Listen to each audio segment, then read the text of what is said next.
Okay, here's our situation mean value theorem.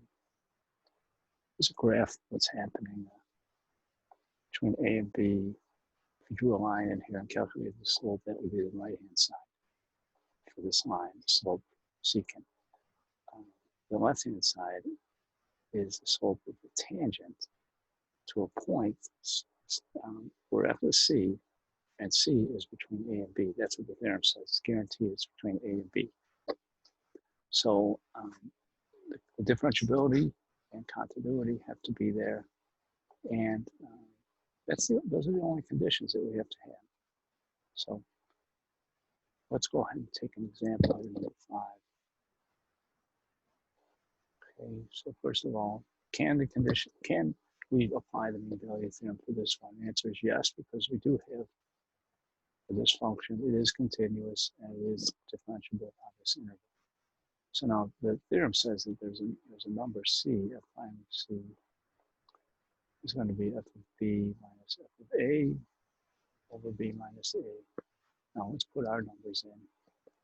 We have 1 times 1 squared minus 1 minus 2 minus a negative 1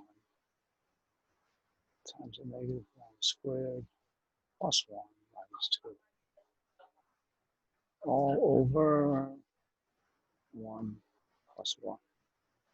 Okay, so that'll be, let's see, that's a negative 2 up front there.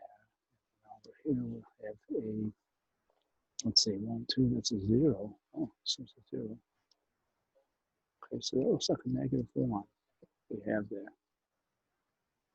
Okay, now let's calculate the derivative. On the left side here, f prime of C, we need the derivative, so f prime, let's think of this as x cubed minus x squared minus 2x. F prime would be 3x squared minus 2x minus 2.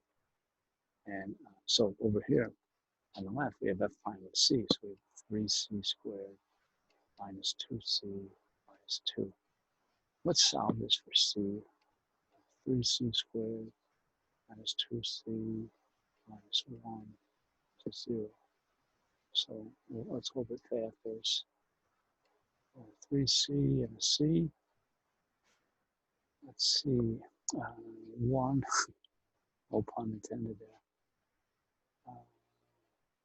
Factor this is going to be a 1 and 1. There's no other choice here. Let's go with minus 1 and plus 1. Okay.